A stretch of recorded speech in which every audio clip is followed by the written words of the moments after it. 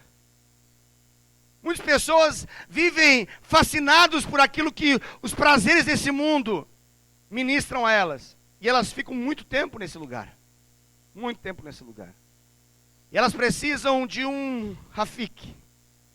Elas precisam de um pastor de cajado, um profeta de Deus. Elas precisam de alguém que possa chegar, se aproximar e falar. Pastor, o Rafik é cristão, é sacerdote? Não, tem nada a ver, é um feiticeiro do Walt Disney. Eu estou falando que na nossa história aqui agora virou um pastor e um profeta, aleluia.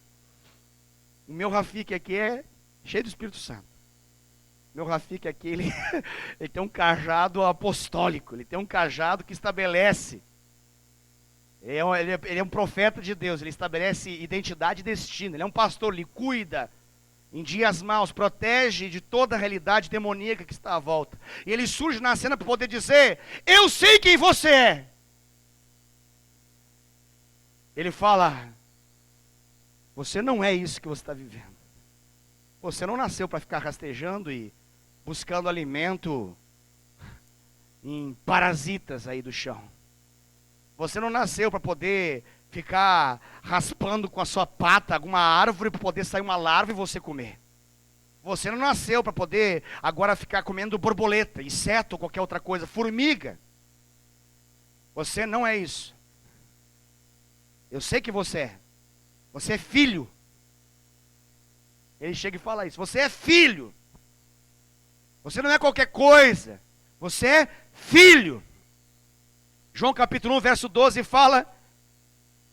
João 1,11 fala, ele veio para os seus, mas os seus não receberam. João 1,12 fala, mas todos quantos o receberam, está falando de Jesus. Todos quantos receberam Jesus, deu-lhes o poder de se tornarem filhos. Filhos. Nós precisamos de um Rafik que chega para nós e fala: eu conheço quem você é. Você está andando fora da vontade do seu pai. Você precisa ter um encontro com o seu pai. Você precisa ver quem você é a partir dele. Descobrir a sua real identidade na medida que você olha ele. Você precisa ter um momento de ver a sua imagem, a sua verdadeira imagem. Porque o que você está vivendo é fruto de uma mentira. E aqui eu quero mencionar que, na verdade, o pecado alimenta a obra dos demônios. E os demônios mantêm a gente aprisionados no pecado, fruto de um negócio chamado engano. Engano. E esse engano vem quando a gente está sonolento, meio moribundo, meio deitado demais, entregue demais. Tenta imaginar momentos que demônios se aproximam e começam a pensar: como que nós vamos pará-lo? Como que nós vamos acabar com ele e impedi-lo de viver aquilo que Deus o chamou a viver? Então eles têm uma brilhante ideia. E a brilhante ideia demoníaca é: vamos mentir para ele de modo que ele acredite de que ele não é aquilo que Deus falou que ele é. Vamos dizer para ele que ele não é um leão. Ele não é filho de leão. Ele não nasceu para reinar. Ele nasceu para ser um suricato. Para ser um porco, espírito de porco.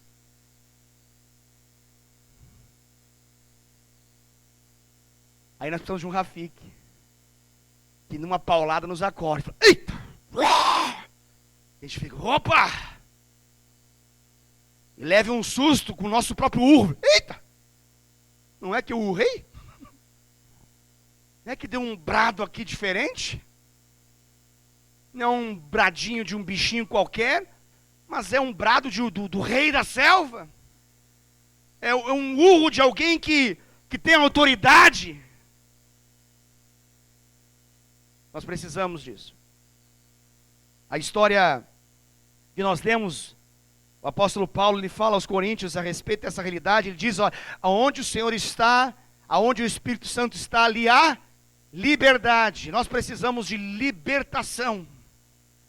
Libertação do que? Libertação do engano. Libertação das vendas que nos impedem de ver não apenas quem Cristo é, mas quem Cristo é em nós. Você está comigo? Amém?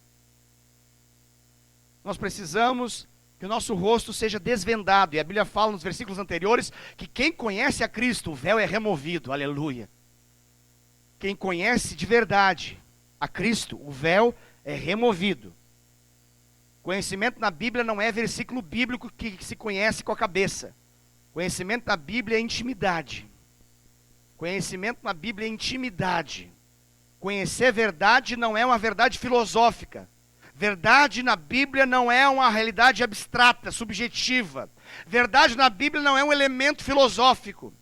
Verdade na Bíblia não é um conceito. Verdade na Bíblia é uma pessoa. E essa pessoa se chama Jesus. Em João 8,32 ele fala... O que ele fala? Isso aí que ele fala, aleluia. Vou tomar uma água enquanto você pensa o que ele fala lá. Até o presidente fala isso, você não sabe o que ele fala. Aleluia. Conhecereis a verdade, e a verdade vos libertará. Quem é essa verdade? João 14,6, Jesus diz: eu sou o caminho, a verdade e a vida. Ninguém vem. Esse vem ao Pai é a cena de vir ao espelho. Ninguém vem ao Pai. Ninguém vem. Ninguém conhece a real identidade, o seu real propósito, se não for por meio de Jesus. Para ter liberdade, nós precisamos ter a escravidão rompida. E essa escravidão, ela não é algema. A escravidão não é uma cela. A escravidão, na maioria das vezes, ela é um sofisma. Grave isso. Antes que o espírito das 9 horas comece a atacar. Grave isso. Está quase atacando. Daqui a 4 minutos ele começa a agir. Então, grave isso. Ele está batendo uma batalha profunda contra esse espírito, mas ele vai cair em nome de Jesus. A atuação é toda, a escravidão funciona por meio de um sofisma.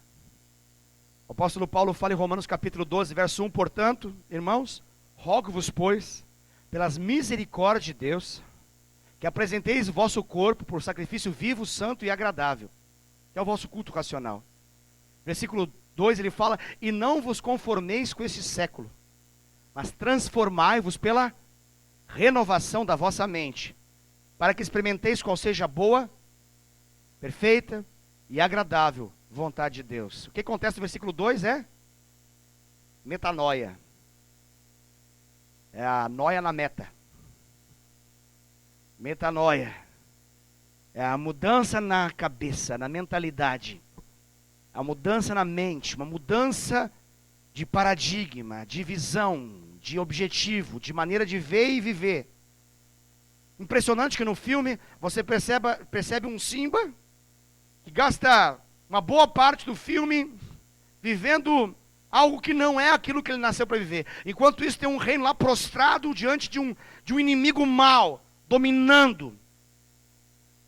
As hienas estão reinando com um Scar.